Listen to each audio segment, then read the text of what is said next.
Dr. Doreen Grand-Pichet is the Dr. Doreen is an expert in autism. Doreen Grand-Pichet. Dr. Grand-Pichet. Dr. Doreen Grand-Pichet. Dr. Doreen Grand-Pichet is a visionary in the field of autism. Now you can ask her questions on Ask Dr. Doreen.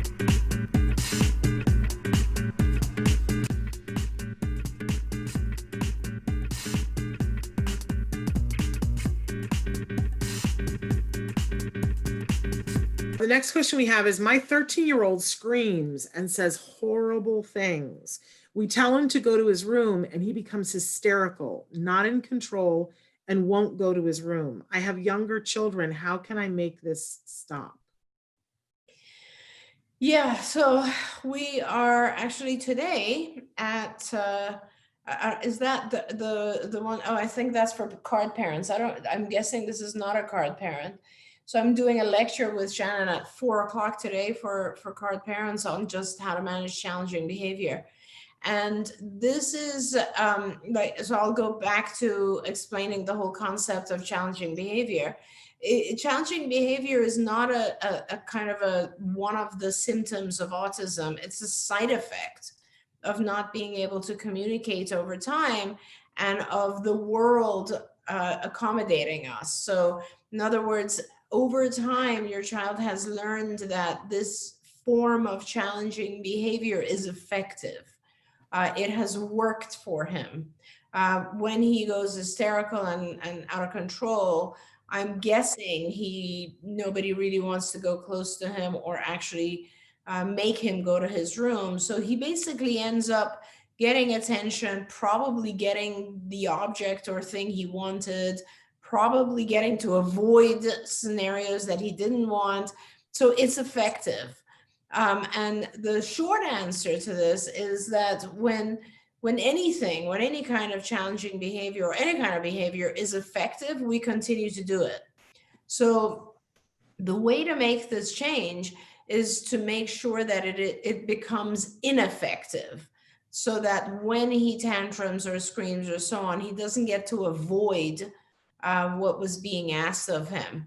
And he doesn't get attention and he doesn't gain access to tangibles or situations that he was trying to get access to, but that he gets all those goodies only when he is asking properly or only when he's communicating properly. So it becomes very clear to the child that this set of behaviors are ineffective, but these more appropriate functional behaviors are effective, and then we end up doing those.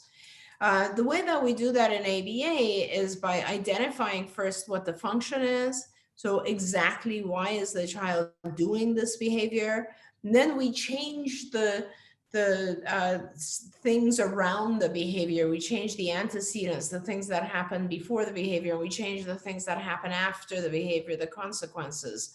And when we change those parameters around the behavior, those criteria, the behavior tends to change. So let's say, did the parents say why when this happens? No, just that they're 13. Yeah, so like let's say you ask the child to go to their room and they refuse to go, in that particular scenario, you would have to physically help the child go to their room.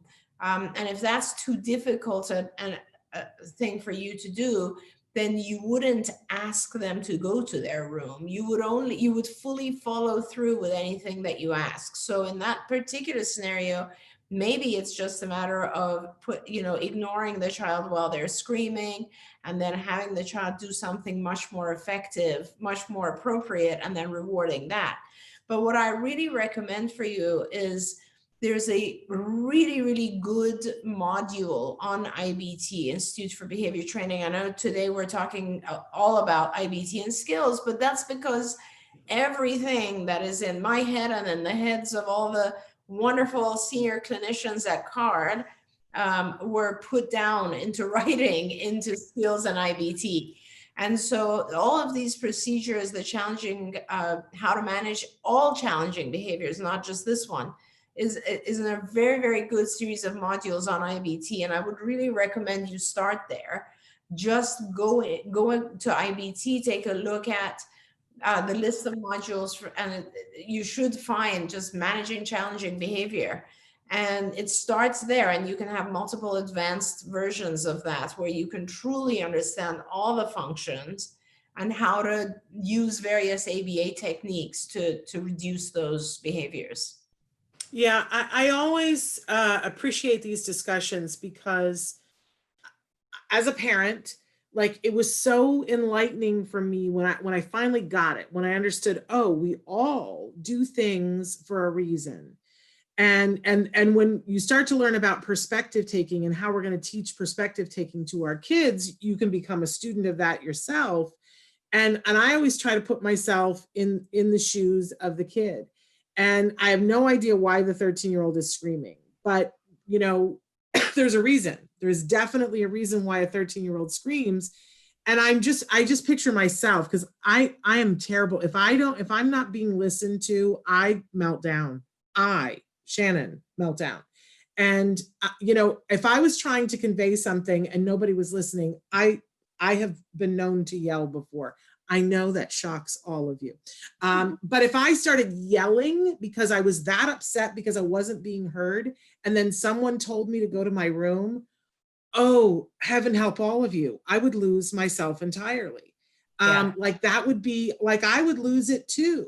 And I think, you know, if you listen very carefully to what Dr. Granpeesheh said and work with somebody who's going to find out why was the screaming to begin with, because there's something that they needed. And it might be that they just enjoy screaming, but it might not be. It might be that there was something else that they wanted and they didn't have a better way to do it. But sometimes we get so caught up in, well, you know, now I'm telling him to go to his room and he won't go, and I have to have that compliance. But I hope you listen to Dr. Granpeesheh and go back to why is the screaming happening? What was it that he wanted? And what I learned as a parent, very rudimentary, very early on for ABA, was that if my child is doing something that is counterproductive to him and our lives and whatever, it's because he wanted something. And I don't want to give him what he wanted when he's screaming. I want to give it to him when he's doing the right thing. And when that clicked in my head, it was like we were off to the races, and things started to get better in my life, in his life, and in everybody's life who he touched.